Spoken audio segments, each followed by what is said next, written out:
जिन्ने भी वीर भरा भैणा फेसबुक या नैट चलाते आ, यूट्यूब चलाते आ और एक बच्चे की माँ का दुख सुनो। जो वीरवार शाम नू मैया सरकार दिओ गुम हो गया।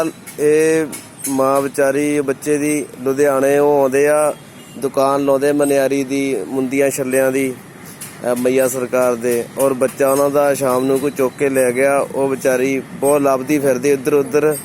आ दसो तुसी बोल के दसो दसो बोलो बोलो। शायद मैंने कल दुकान लगाई थी, मनवारी की अंगूठी माले की दुकान लगा रखी थी।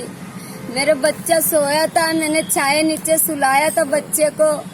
बच्चा सोया था, मैं खाना लेने गई, खाना भी नहीं लाया। मैं पीछे भाग के आ गई, मेरा बच्चा नहीं मिला। मैं सारा ढूंढ के परेशान हो रही हूँ।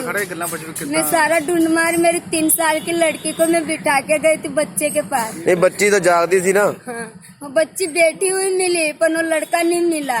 तो बच्ची को पूछना था, वो बच्ची सो तो नहीं गई? नहीं सोई, बैठी थी वो बच्ची दुकान के पास। वो बोला कि मेरे को पता ही नहीं चला मम्मी कौन ले गया, मेरे को इतना भी पता नहीं चला। सारे मैंने रिपोर्ट ऊपर भी करा। बच्चे की फोटो दिखाओ तुसी बिच सीधी करके। ऐसा लड़का है मेरा। ये देख लो बच्चा जी, ये छोटा बच्चा 6 महीने का बच्चा गुम हो गया। और प्लीज यार रिक्वेस्ट ही है सारिਆਂ ਨੂੰ, एक बच्चे की मां ਨੂੰ ਮਿਲਾਇਆ ਜਾਏ। ਵੱਧ ਤੋਂ ਵੱਧ शेयर करो मेरा भरा, किसी को मिल जाए तो मैया के दरबार में लाके छोड़ दे।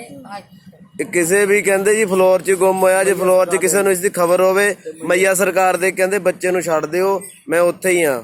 ਇਹ बेचारी भैन उत्थे होगी। दे दूंगी, किसी से भी लाके 5-10 हजार रुपए में दे दूंगी।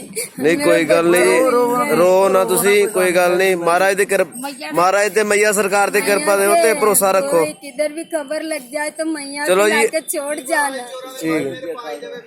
वाहिगुरू जी का खालसा, वाहिगुरू जी की फतेह।